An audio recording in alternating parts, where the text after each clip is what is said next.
네, 여러분 벌써 수련회 셋째 날 저녁입니다. 시간이 순식간에 지나가죠. 네, 여러분 수련회 하니까 뭐가 수련회 하면 동안 가장 기억에 남는 게 뭐예요? 소떡소떡 아닌가요? 마지막에 오늘 마지막 저녁에 사원과장이 PMS 간증을 해주셨는데 안 그래도 우리가 다음 주에 PMSB 다음 수요일에 출국을 하거든요. 다음 주 디스커버리가 목요일이기 때문에 따로 파송할 시간이 없어요. 그래서 이 시간에는 우리 PMS 가는 지체들을 함께 축복하고 기도하는 시간을 먼저 잠깐 가지려고 하는데, 아까 사원과장 잠깐 얘기했지만 이번 PMS에서 제일 아쉬운 건 2학번, 2, 3학번, 1, 2학년들이 별로 없고 다 연로하신 분들이 가세요. 이번에 어떻게 하는 건지 모르겠는데 겨울에는 꼭 우리 젊은 피들이 많이 갔으면 좋겠고요. 우리 제가 보내드린 우리 PMS 멤버들 앞으로 좀 나오시더래요. 우리 짧지만 같이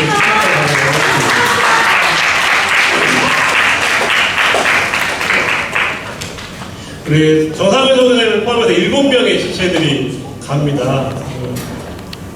5명 어디 갔나요? 2명 어디 갔나요? 네, 어딘가 있겠죠? 네, 날아오고 있습니다. 네, 날아오고 있습니다. 네. 그럼 우리 우리 7명의 지체들 위해서 우리가 기도 제목이 있는데 같이 하나씩 읽어보도록 하겠습니다. 시작. 팀원들 서로 사랑하며 협력하여 현지교회의 필요를 기쁨으로 순종하게 하소서. 일본 현지교회라서 일본어만 사용하게 되는데 언어의 장벽에도 풍성한 교재가 되고 예수님의 사랑이 전해질 수 있게 하소서. 하나님의 일하심을 직접 보고 느끼며 살아계신 하나님을 경험하는 시간 되게 하소서. 두 번째 거 읽겠습니다. 시작. 7월 기도식이 많지만 좋은 날씨를 허락해 주시고 아픈 사람 없이 안전하고 성령 충만하게 하소서. 역 전도나 전도지 배포, 노방 찬양을 통해 복음을 전할 때 일반 사람들이 관심을 가지고 예수님과 교회에 대해 알게 되고 인도되어질 수 있게 하소서. 기도 불실 동역자들이 세워져 많은 사람들이 함께하는 선교가 되게 하소서. 수련회 이후에 다음 주 월요일 준비 모임하고 수요일날 가게 되고요.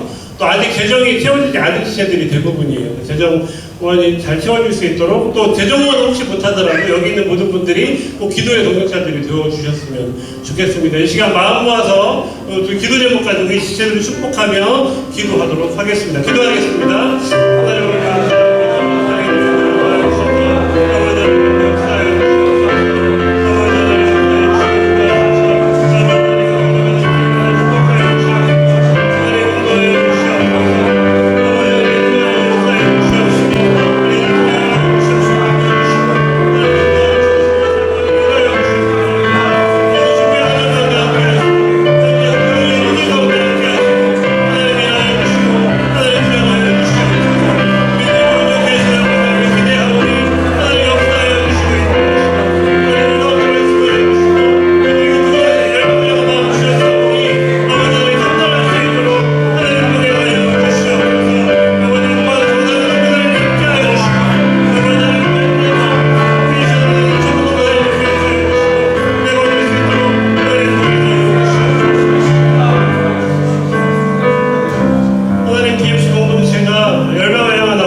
감사합니다. 이번 여름에도 나고야에 있는 도요타 호프채플로 우리 지체들이 나아갑니다. 인솔하는 정상현 선교사님을 기억하여 주시고 경원과장과 성원과장과 하늘과장과 서현과장과 하연과장과 기찬과장을 기억하여 주셔서 우리 한 사람 한 사람은 부족하지만 이들을 사용하시는 아버지 하나님은 크고 놀라우시니 그 도요타 호프채플 가운데 그곳에서 만나는 모든 사람들과의 만남 속에 하나님이 역사하셔서 그 땅 가운데 복음의 씨앗이 뿌려지는 일에 이 팀을 사용하여 주시옵소서. 남은 모든 준비의 기간 가운데 인도하시고 또 팀 멤버들 한 사람 한 사람이 더욱더 그리스도 안에 나아가는 역사가 있도록 도와주시옵소서. 감사하며 예수님의 이름으로 기도합니다. 공동체가 함께 파송하고 축복하는 마음으로 크게 박수하시옵소서. 네, 들어가시면 되겠습니다.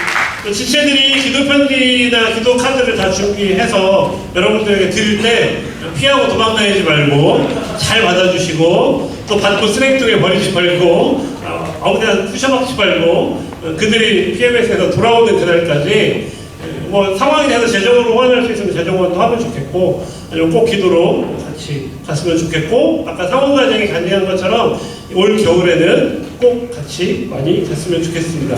가야 할 나라는 너무너무 많아요. 가야 할 나라는 너무너무 많은데 과연 학생들이 얼마나 지원할지를 알 수가 없어서 나라를 몇 개를 오픈해야 될지 고민이거든요. 그래서 가능하면 이번 여름에는 많이 오픈할 수, 올 겨울에 많이 오픈할 수 있으면 좋겠고, 또 특히 다음 주 디스커버리 시간에 우리 충남대 출신의 스리랑카 선교사님이 오셔서 성경복을 하실 거거든요. 그래서 잘 연결이 되면 올 겨울에 스리랑카도 갈 수 있지 않을까 지금 생각을 하고 있는데, 길들이 많이 열릴 수 있으면 좋겠습니다.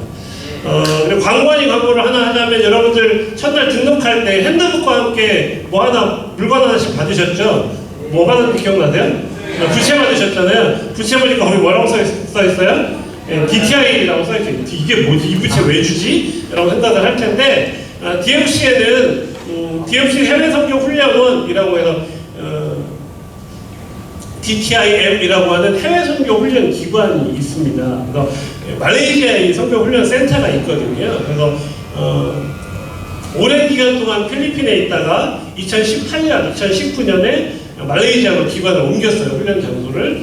그런데 이제 코로나가 터지면서 훈련을 계속 못 해오다가 이번에 선교 훈련을 지금 이제 9월에 오픈하려고 준비를 하고 있어서, 여러분들은 학교를 다닐 거니까 아마 나 휴학하고 갈 거야. 그러시면 가면 제일 좋고, 학생들은 여기에 가면 선교 훈련과 영어 연수와 여러 가지를 다 다문화적인 체험을 할 수 있는 거고요. 또 어떤 분들에게 권면해 주시면 좋겠냐면, 혹시 여러분 다니는 교회에 있는 분들 중에 해외 선교에 관심이 있는 분들이 있으면 권면해 주시면 좋습니다. 좋은 이유가 뭐냐면, 우리나라에 많은 해외 선교 훈련 기관들이 있는데, 그 해외 선교 훈련 기관들과 이 DTIM의 가장 큰 차별점이 뭐냐면, 우리나라에 있는 대부분의 선교 훈련 기관들은 어떤 형태를 띠냐면, 해외 선교사로 나가기로 이미 결정한 분들, 이 해외에 나가서 선교를 잘 하도록 훈련하는 기관이 대부분이에요. 그런데 우리 이 DTIM은 그게 아니라, 내가 해외 선교에 관심이 있긴 한데 정말 내가 해외에 가서 잘 할 수 있을까? 내가 정말 해외에 가서 내가 잘 적응할 수 있을까? 그리고 해외 선교가 어떤 건지 현장에서 직접 배우고 싶은데, 이런 생각이 있는 분들이 훈련을 받을 만한 기관이 사실 우리나라에 잘 없거든요. 근데 우리 훈련 기관은 그런 선교에 대한 이론들, 그리고 현장에 대한 실습들, 그리고 여러 가지 또 여러 선교 사례들을 접하면서 내가 정말 해외 선교에 대한 부르심의 소명들을 확인하고 발견하고 결정할 수 있는 좋은 기관입니다. 그래서 혹시 주변 여러분 다니는 교회나 여러분 주변에 해외 선교에 좀 관심이 있는 것 같다. 그러면 어떻게 하면 될까요? 부채를 선물하시면 됩니다. 그 부채를 선물하시면 되고, 부채 홈페이지 주소가 나와 있는지 모르겠는데 dfcdti.kr이라는 홈페이지 주소가 있으니까 혹시 소개해 주시면 감사하겠습니다. 자, 오늘 함께 말씀을 나눠야 되는데요. 자, 제가 지난주 디스커버리 때 예고했습니다. 오늘 PPT 왜 안 넘어갈까요? 뿅. 네, 기다리랍니다. 됐답니다. 네. 이건 오늘 성경 공부 아니고요. 이건 오늘도 하는 겁니다. 자, 그냥 안 넘어간다고 했잖아요. 자, 같이 한번 읽어볼까요? 시작. 그러므로 너희는 가서 모든 민족을 제대로 삼아서 아버지와 아들과 성령의 이름으로 세례를 주고 내가 너희에게 명령한 모든 것을 그들에게 가르쳐 지키게 하리라. 보아라, 내가 세상 끝날까지 항상 너희와 함께 있을 것이다. 아멘. 오늘 누가 한다고 제가 광고했었죠, 지난번에? 나만 아니면 되군요. 네, 대표 관장들 하기로 했습니다. 자, 대표 관장들 자리에서 일어나겠습니다.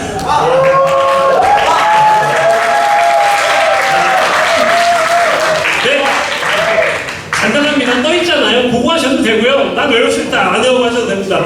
그리고 지체들 중에 대표 관장들을 돕는 의미로 난 아무거나 외우겠다, 같이 큰 목소리로 해주셔도 좋겠습니다. 같이 해볼까요? 시작. 그러므로 너희는 가서 모든 민족을 제대로 삼아서 아버지와 아들과 성령의 이름으로 세례를 주고 내가 너희에게 명령한 모든 것을 그들에게 가르쳐 지키게 하여라. 보아라, 내가 세상 끝날까지 항상 너희와 함께 있을 것이다. 아멘.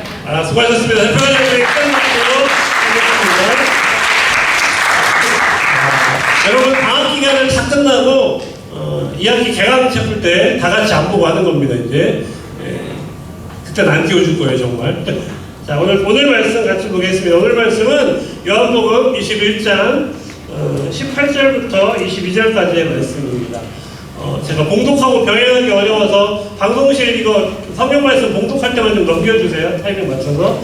우리 같이 한 목소리로 읽도록 하겠습니다. 시작. 내가 진정으로 내게 말한다. 내가 젊어서는 스스로 띠를 띠고 내가 가고 싶은 곳을 다녔으나 내가 늙어서는 남들이 내 발을 벌릴 것이고 너를 묶어서 내가 바라지 않는 곳으로 너를 끌고 갈 것이다. 예수께서 이렇게 말씀하신 것은 베드로가 어떤 죽음으로 하나님께 영광을 돌릴 것인가를 감시하신 것이다. 예수께서 이 말씀을 하시고 나서 베드로에게 나를 따라라 하고 말씀하셨다. 베드로가 돌아보더니 예수께서 사랑하시던 제자가 따라오고 있었다. 이 제자는 마지막 만찬 때에 예수의 가슴에 기대어서 주님을 넘겨줄 자가 누구입니까? 하고 물었던 사람이다. 베드로가 이 제자를 보고서 예수께 물었다. 주님, 이 사람은 어떻게 되겠습니까? 예수께서 말씀하셨다. 내가 올 때까지 그가 살아있기를 내가 바란다고 한들 그것이 너와 무슨 상관이 있느냐? 너는 나를 따라라. 아멘. 예, 오늘 너는 나를 따라라 라고 하는 제목으로 말씀 나누도록 하겠습니다. 우리가 첫날 수련회장에 들어오던 시간을 잠깐 생각해 보면 좋겠어요. 첫날 아침에 일어났더니 비가 오더라고요. 제가 제 기억의 한계를 넘어서 쭉 생각해 보니까 여름 수련회 시작하는 날 아침에 비가 많이 온 적은 거의 없는 것 같아요. 수련회 기간에 비가 무조건 오긴 오거든요.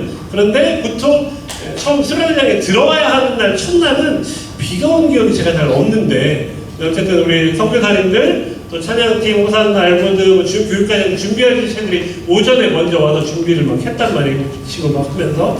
근데 점심 먹고 나니까 또 막 약간 멈췄다가 빗방울이 엄청 막 또 쏟아졌다가 막 이러더라고요. 그래서 제가 빗방울이 엄청 쏟아지는 모습을 보면서 마음이 너무 무거웠어요. 와, 우리 정말 수련회 가기 싫겠다. 여러분 그냥 오는 게 아니잖아요. 뭐 끌고 와야 돼요? 캐리어. 그놈의 캐리어. 네. 캐리어 끌고 우산 쓰고 한 손에 우산 한 손에 캐리어 비를 맞으며 그것도 버스 타고 수련회장에 오는 게 저 같아도 수련회 가기 싫을 것 같은 거예요.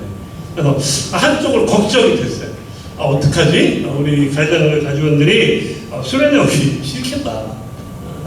그리고 또 준비하려고 하니까 선교사님들을 통해서 이런저런 이야기들이 들리기 시작했어요.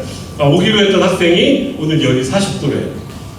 그럼 그 학생이 오겠어요? 못 오겠어요? 못 온다는 얘기죠.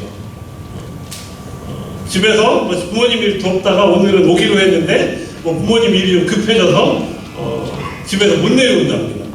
그럼 그 학생이 온다는 얘기예요? 못 온다는 얘기예요? 못 온다는 얘기예요.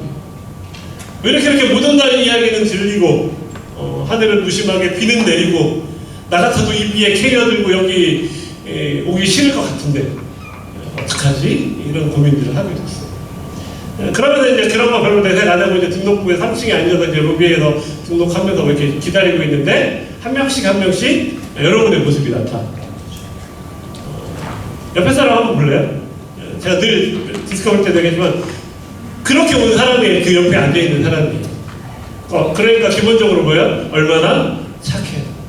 그리고 얼마나 귀해. 그렇게 어떻게 보면 세상적인 일반적인 기준으로 보면 수련회에 오지 않아야 돼. 오지 않아도 될 이유가 너무 많은 우리였지만 주께서 우리를 부르셨고 그 부르심에 귀 닫지 않고 오늘 우리가 이 자리에 와서 3일 동안 열심히 주님이 내려주신 만나가 아닌 소떡소떡 열심히 먹으면서 여기까지 있었잖아요. 예, 우리 이런 말 하면 좀 그렇지만 우리 매점 선교사님들 눈에서 전 광기를 봤어요. 정말 많이 팔고야 말 좋다고 하는. 그리고 그 광기에 빨려드는 여러분의 모습도 봤어요.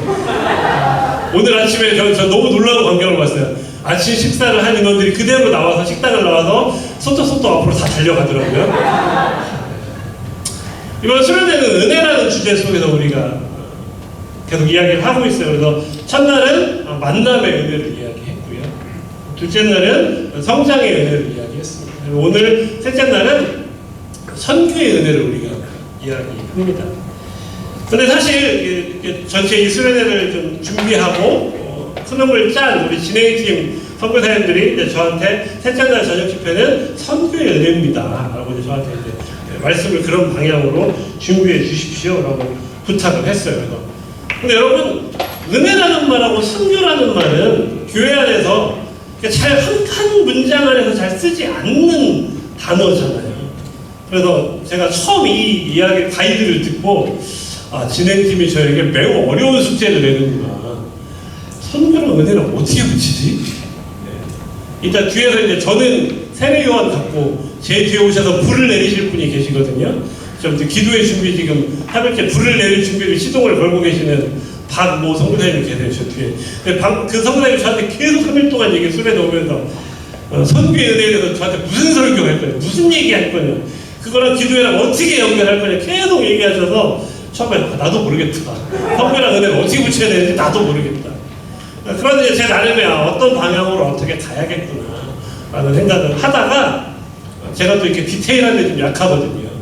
이렇게 수련회 홍보물을 다시 보고 항상 정답은 가까운 데 있거든요.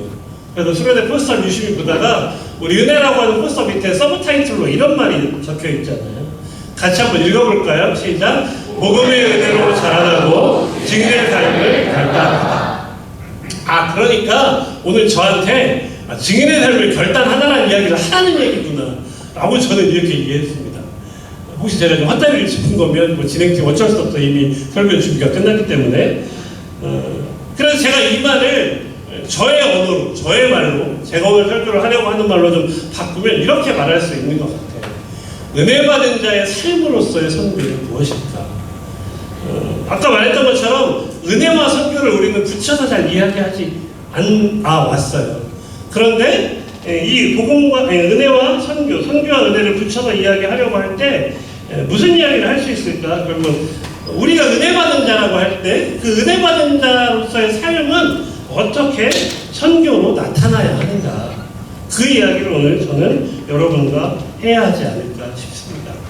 우리가 교회에서 은혜라는 말을 사용할 때는 대부분 어떨 때 쓰냐? 어떤 감정적인 경험을 할 때 은혜라는 단어를 쓰게 됩니다. 여러분 수련회 끝나고 이따가 이제 졸업생 우리 막간이들이 손에 손잡고 치킨과 피자와 먹을 걸 들고 달려오실 거잖아요. 그리고 이제 그걸 열심히 먹으면서 그럼 대표과장님이나 이런 분들이 여러분에게 얘기할 거예요. 자, 우리 돌아가면서 이번 수련회 기간에 은혜 받은 것에 대해서 한번 나눠봅시다. 이런 얘기를 할 거예요. 그럼 여러분 주로 무슨 얘기 해요? 이번 우리 찬양과제 찬양 인도가 너무 은혜로웠어요. 이런 이야기를 하게 되겠죠. 그리고 네, 아멘이랍니다. 네, 역시 찬양과제 감사해요. 네. 그리고 이번에 수련회 기간 동안 정말 매점팀의 소떡소떡이 너무 은혜로웠어요. 뭐 이런 얘기 하겠죠. 그러니까 은혜라는 표현을 교회 안에서 우리가 어떻게 사용하냐? 뭔가 이런 예배와 찬양과 종교적인 행위와 관련돼서 내 감정이 충만했던 경험, 그것을 은혜 받았다 또는 은혜로웠다 라고 이야기하고 있다는 것이죠. 그런데 우리 공동체가 5월, 6월 로마서 말씀을 묵상하면서 성경은 은혜라는 말을 어떤 우리가 하는 그런 감정적인 경험으로 사용하지 않는다는 사실을 우리가 알고 있죠. 근데 우리는 교회 안에서 아까 말했던 거는 은혜를 자꾸 어떤 그런 경험으로, 감정적 경험으로 이해하다 보니까 그냥 우리가 구원받은 것도 역시 어떤 내 공로로 한 것이 아니라 하나님이 주신 은혜로 받은 거야 라고 할 때 또 은혜라는 말이 등장하잖아요. 그러면서 그 구원의 사건 역시도 어떤 내가 천국 티켓을 확보하게 돼. 나 죽어도 이제 천국에 갈 확신이 있어.